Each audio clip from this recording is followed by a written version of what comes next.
What's up everyone? Today we're going to jump inside Photoshop and I'm going to show you the techniques I use to create an approved vintage style design for a very popular band. I'll break things down step by step and give you the resources you need so you can create these vintage vibes all on your own. Let's go.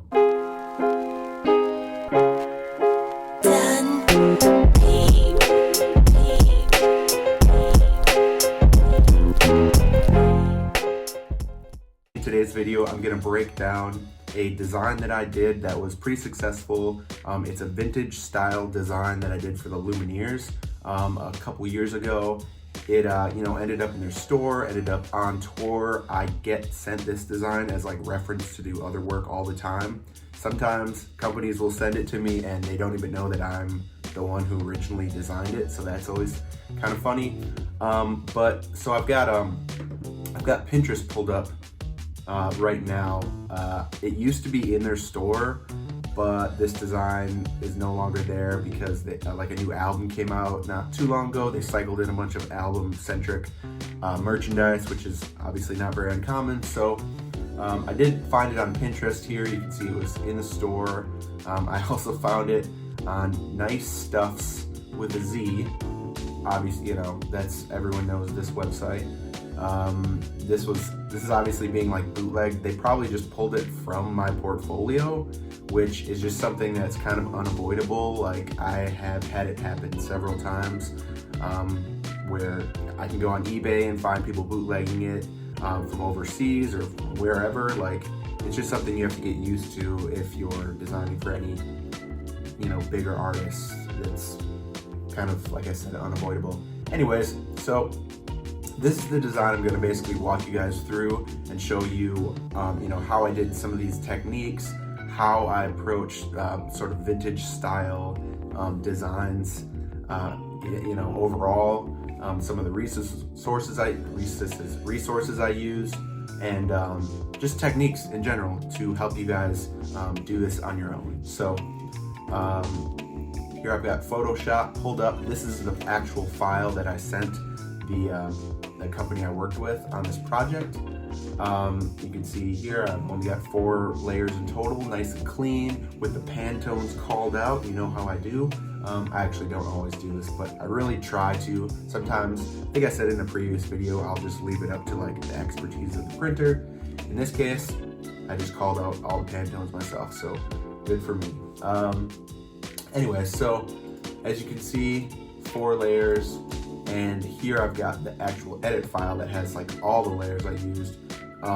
For some reason, the original band photo is no longer in this file. I don't know if I just got rid of it at some point or what happened, but it doesn't really matter because I'll show you the technique I used on that photo with these background mountains.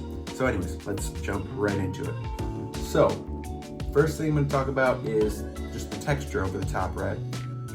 It's just a very simple, dusty sort of texture, and if you zoom in all the way, it's like down to the pixel. Okay, so one thing that I always like to do, and I get compliments from screen printers sometimes about this because they seem to like it, is I literally like work right down to the pixel. I don't know why I started doing this. I think it's because I've done a lot of like web work in the past, so I used to work on websites and work on social media stuff where you had to work all the way down to the pixel to make sure the effect was correct. So I just started like incorporating that into designing t-shirts and apparel, and screen printers seem to appreciate it because it's very easy to, I think, separate, as long as it's not crazy down to the pixel tiny detail where it just like bleeds together. It's a whole nother story. Anyways, so the top texture, super simple, just a dusty sort of thing. I think I have it on here twice just for good measure. In this case, I didn't use a layer mask. I just did over the top black pixelated texture, right? And I'm actually going to get into that a little bit later, and I have an awesome resource for you guys that you can use to get vintage textures, so stick around for that. So the next thing here, we've got this Lumineers text, right? So there's a low light over the and on Lumineers, and basically you can see again it's all the way down to the pixel. So the way that I did this is okay, so I'm gonna get rid of it first. Here, this is the outline layer, that's the black. Here we've got the gray. This is separated a little bit, you know, this is obviously like not, this was a font originally, but I'll just show you real quick how you can achieve these low lights on there, right? So we're gonna start with putting a new layer over this Lumineers text, right? So let's grab this yellow that was used for the low light. I think that's what was used, right? Yeah. So first thing I do is just sort of stretch out an area with the or is it the lasso tool? Yeah, that's right. I know all this stuff. I just always have to make sure I'm not saying anything incorrectly. So lasso tool, I just do a fill. You can use a hotkey if you're super cool. I'm not doing that. So we've got this area filled with this low light color, right? So then we want to take our Lumineers layer here, and we're going to do Command J to double it. And here we lost our clipping mask, so we're going to put that back. So we've got this top layer, and this layer is going to basically be our stroke layer that's going to sort of, I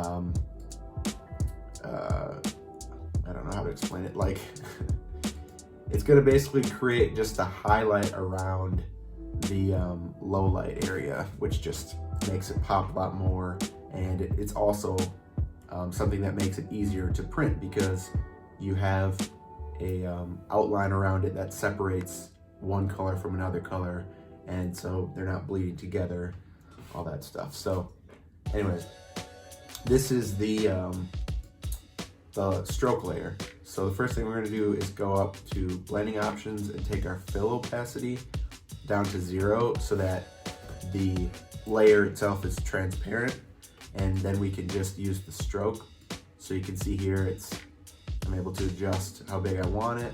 I think in this case, you know, do like 13, 15 maybe. I like to work in like multiples of 10, 15, like, or multiples of 5, I guess that would be. I don't know why, I think it's like some OCD thing. Anyways, so here we've got our low light layer. You can see it's sort of like coming together here. And what I did from here was basically went in with the was this smudge? Yeah, smudge tool. And this isn't gonna make sense at first because I said I was working down the pixel and it's gonna start to get blurry, but I'll show you how we can fix that. So I had sort of like a I'll show you with the here. It's sort of like a wavy sort of low light, and literally it's just using the smudge tool and like making it wavy here, a little bit bigger. But use the smudge tool and just like create these waves, so it's like, you know, interesting, and you can like move it into this stroke and you won't lose it, won't like go off the letters or anything because you have this clipping mask and because you have the stroke. So you can just like do this however you want. You can really, you know, take your time and make sure everything looks like even and like exactly how you want it. You can just do it super quick, whatever kind of vibe you're going for, whatever kind of time constraint you're on. Ultimately, it's not really gonna matter, but you know, obviously you want it to look as uniform and like even as possible, just so it looks at the best, right?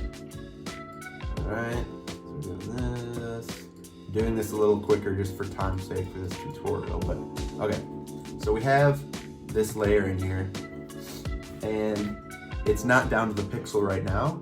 So what I would do is just grab the 3 layers that you worked with here and merge them. And then I take this bottom layer bring it up under that. And first let's duplicate this so in case we have to work with it later. Merge these, go to adjustments, threshold, and that's when you can basically knock out your low light. There we go. See, now it's entirely black. So, you know, no matter what, you know, you can shift this wherever you want. It's not going to change a ton, but you know, it's going to change enough that it is worth like messing with. So then I go up here to my magic wand tool, and basically knock out all the black that's around the text. So you just select all the black that's around the text, hit delete. There, I mean, even that looks pretty badass. But we want then to click off contiguous. I can never say that, contiguous. I don't know.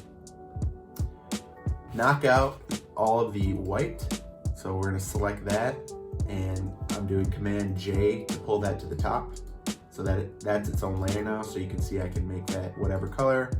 There, it automatically just went to this off-white sort of gray color. Right, so we've got our main text taken care of. Now we've still got this low light down here, and with that we can do the exact same thing that we just did with the white kind of like off gray layer, and just grab all of the black, Command J, pull it up, and we can throw that on top or underneath of this white, doesn't really matter. And here, now we'll be able to turn this to this yellow color. Boom. So that's how we do that, and now we can see, you know, whereas it was blurry before, now it's just like right down to the pixel. It's exactly how we want it. That's exactly how it is in the file I sent and printed version. So that's basically how you do the lowlights.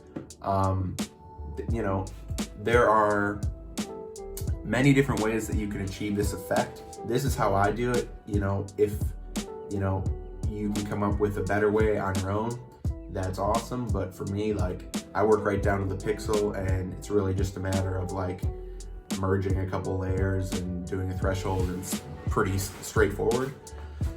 So the next thing I'm going to show you guys is, I hope I'm not going too fast. Also, if I'm ever going too fast on these videos, make a comment and like tell me to like slow down when I'm doing certain parts, because you know, I do this for a living, so I move super fast, and I'm just used, like, I have muscle memory. I'm just like working without even thinking. So let me know if I'm going too fast on something, and I will slow the fuck down. So the next thing we're going to talk about is, yo, how did I do this thing with the mountains where it's like a photo, but it's like not a photo, but it's screen print ready? Pretty simple. It also involves using the threshold tool to create highlights and lowlights and mid-level tones. That was more applicable on the band photo because it has 3 different colors, including black. But I can show you on the mountains because I still have this OG photo right here. So let's put the photo back, and basically let's remove the band for a second. So the way that you do this highlight and low light you know, technique on realistic photos, this has been something that has been super useful for me. It's especially useful when you don't have high resolution photos to work with, because you're able to basically diffuse the image with noise and then blur it a little bit, and then once you threshold the design and make it pixel perfect, the overall photo becomes more clear. I know that's kind of hard to follow, but hopefully it'll make sense after I show you guys in a second. So we've got our OG photo. I always make it a smart object so that I can go back and edit it as needed. So first thing we're going to do is we're going to threshold it to get our highlights, right? So Here you can see the level as it moves. You get more white and less white. We basically just want a little bit of white so that we can show, like, you know, the snow on the mountains, a little bit of the clouds, and you know, the smaller details at the bottom there. You can see there's a road.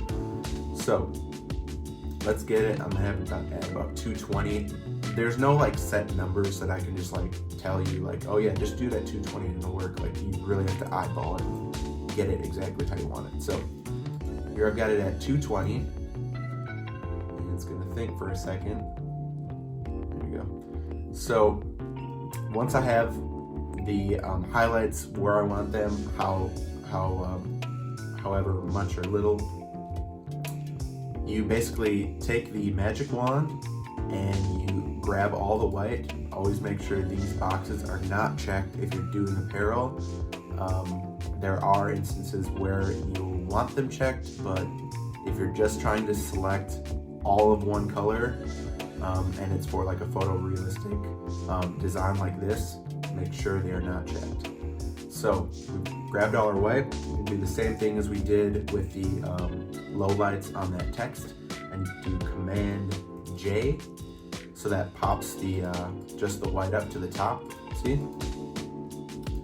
So then, you know, we could already start making this work with the rest of the design. So we'll change it to this same kind of light gray color we're using there.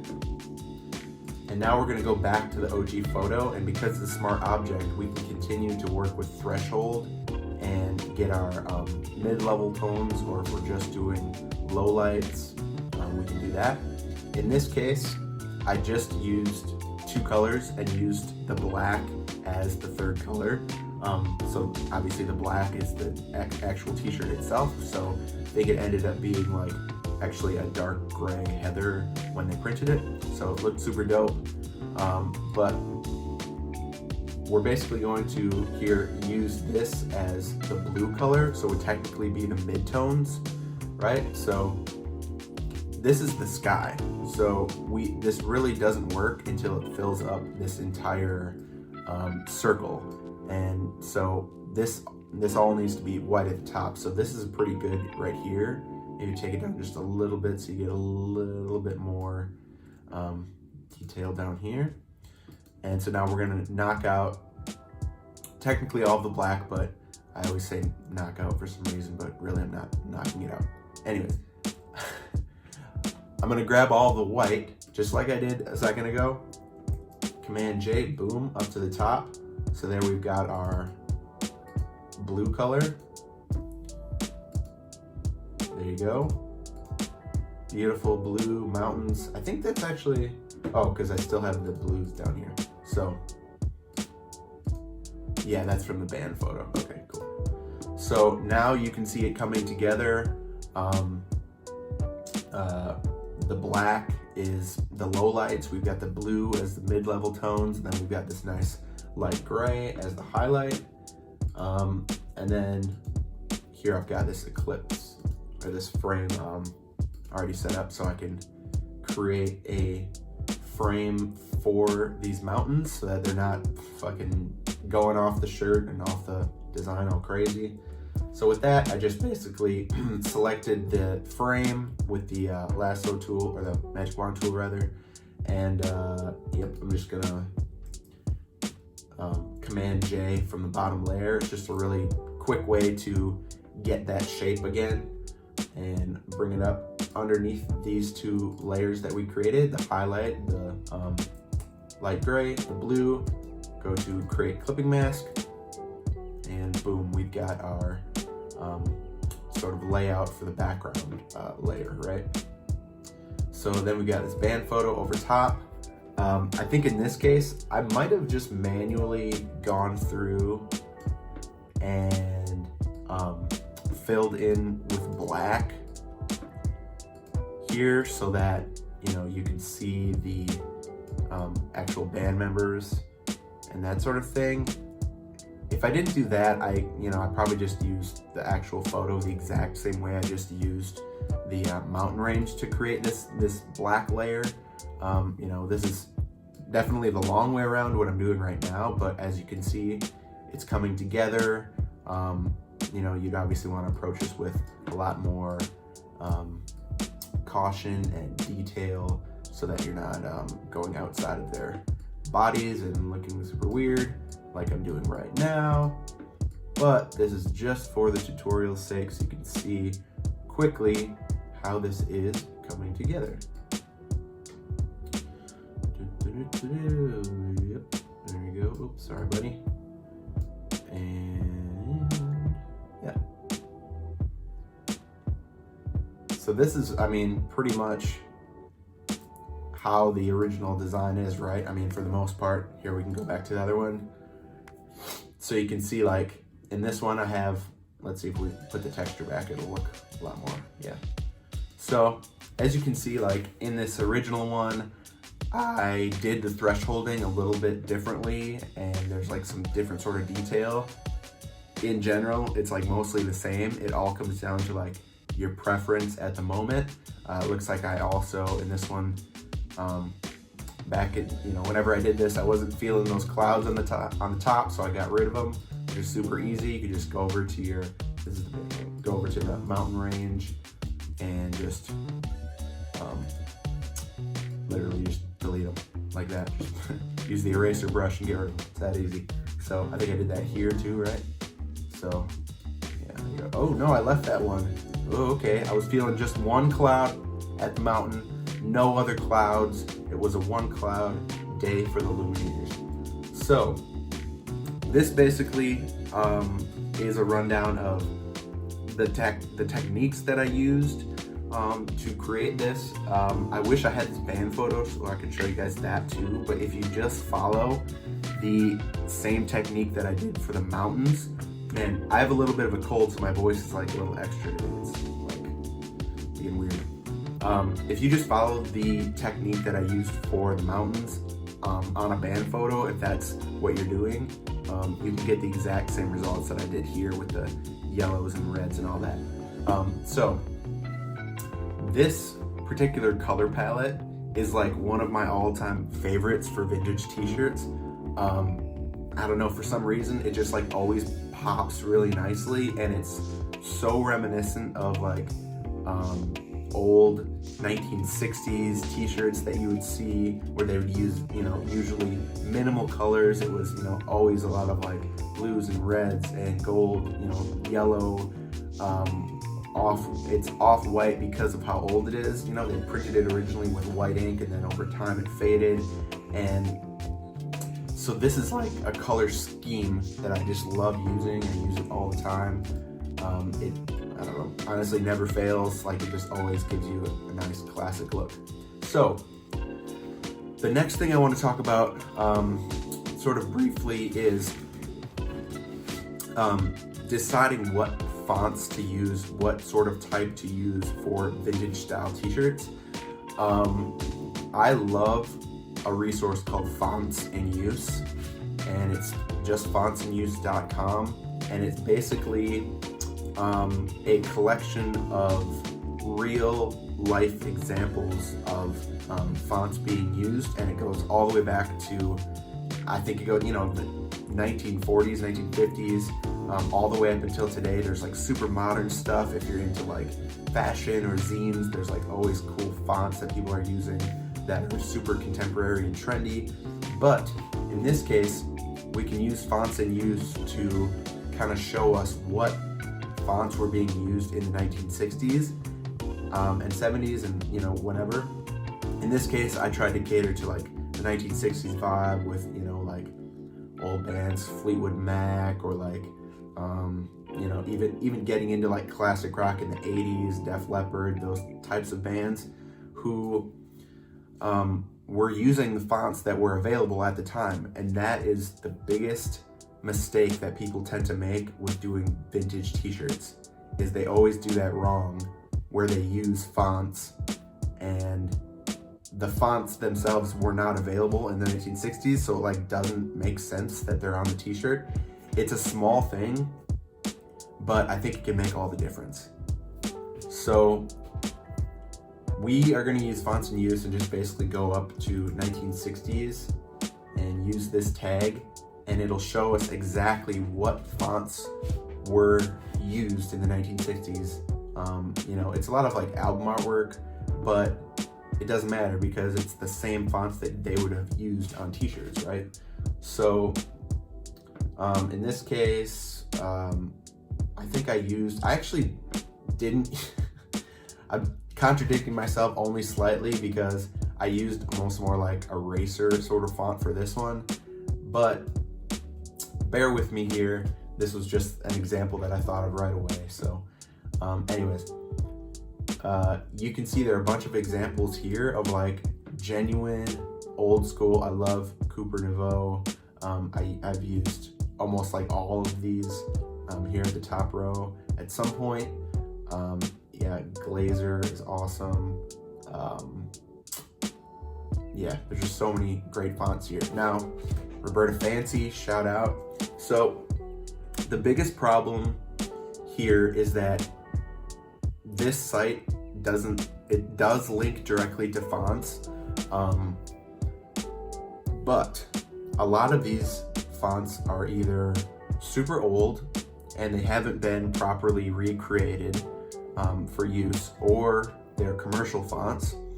And you do have to, if you're going to be using the fonts for any commercial purposes, if it's for merchandising, you do want to buy them, right? So here we just click Roberta Fancy. This is an awesome font. I've used this a ton of times. I think in this case, this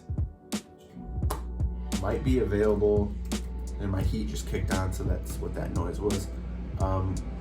Might be available here, I'm not sure. So my heating vent is right next to my computer desk, and I didn't realize it was going to be that huge of a problem, but there's about 10 minutes of this video where it's just like,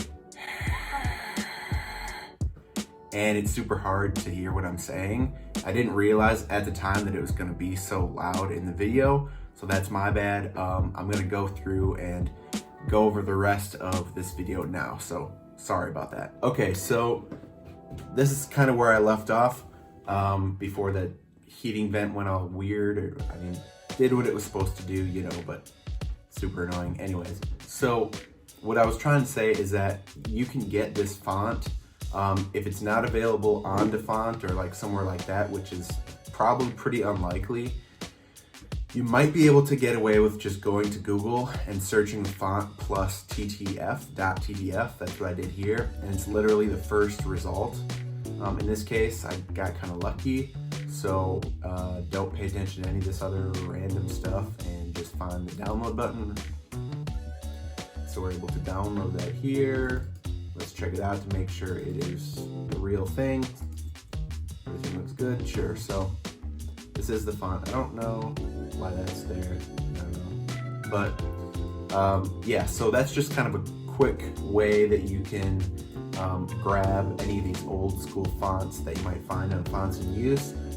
It doesn't always work, like I said, but you know, every once in a while you'll be able to find someone who has recreated a super vintage font, right? You can download it and use it.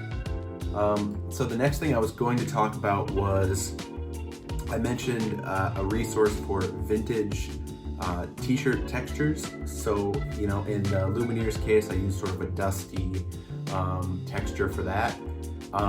My goal with this full transparency, my goal with this channel is never to sell you guys stuff. The goal is to give you the resources that I really think you need and what I use personally and what I think will be useful for you guys. So that being said, I do have a Creative Market store. I only have a few things up right now because I'm just sort of getting into it alongside doing these videos in this YouTube channel. So I created a bundle that is 15 vintage t-shirt textures. These are the textures that I use in my everyday work. I've used these textures for approved merchandise, so it is the real deal. You know, you're not getting anything that I wouldn't personally use myself, which I think is pretty important, and it's a resource I wish I had, you know, when I had just been starting out, just so I know that this is like what the pros use or whatever. So here's an example. This is an approved design that I had for Chris Stapleton. You can see on the left side, you know, it's super clean, and on the right side, that's using this rough wall texture that's included in the bundle. It gives it a nice vintage look there. It's actually kind of similar to what I used in the Lumineers example, so that's great. Here's another example using a soft grunge texture that's a little bit more uneven, and you know, some areas are a little darker than others, so it kind of gives you the feel of like a truly vintage worn t-shirt that isn't going to be necessarily worn evenly all across the graphic. So I have this available on Creative Market. I'll have a link below. I'm only charging $8 if you want to use it and just mess around. If you want to use it in your designs for artists and bands, I recommend just paying another $2, and it's $10 for these 15 textures, like I said, that I use. You'll be able to use them forever. Like I honestly very rarely switch up the textures I use, just because they're so staple, like they work so well. And I'm obviously not going to use the same texture for the same artist over and over, but when you are designing for different bands and artists, like, it's, in my opinion, it's fine to use the same texture every once in a while for, if you're doing a certain style of design that requires a certain style of texture, just go ahead and use the same one, move it around a little bit. All of these textures are the exact size that I recommend for designing t-shirts, which is 15 inches by 25 inches. So you'll be able to just literally open up the texture, drop it right into your file, and it'll cover the whole thing. You won't have to mess with it a ton, if at all. So that was sort of the goal here. There's a bunch of different variations, a bunch of different styles. So again, my goal is not to sell you this. My goal is to just let you know that this resource exists, because I genuinely think that it will be useful for you, especially in designing vintage stuff. So that's there. Link is below. That pretty much wraps it up. If you guys like this kind of video, I would appreciate it if you click the like button, subscribe, and leave a comment. And it's super important that you guys do these things, just because it lets me know if I'm going down the right road, that you guys are liking these videos. I think it lets YouTube know, that it lets the algorithm machine know that these are the kinds of videos that people are finding useful, and it'll show up on the sidebar for others, so they can get some use out of it as well. So I would definitely appreciate it. Click the notification bell so that whenever I post a new video, I'm trying really hard to post at least one video per week. Last week was literally the most insane freelance week I've had in a very long time. I worked through the weekend, so that's why there was no video. But going forward, I plan on doing a video once a week. So if you hit that bell, you'll be notified, and you can chill and watch me work in Photoshop, and hopefully pick up some cool tips and tricks. So that is it for today. Appreciate you guys. Take care. Peace.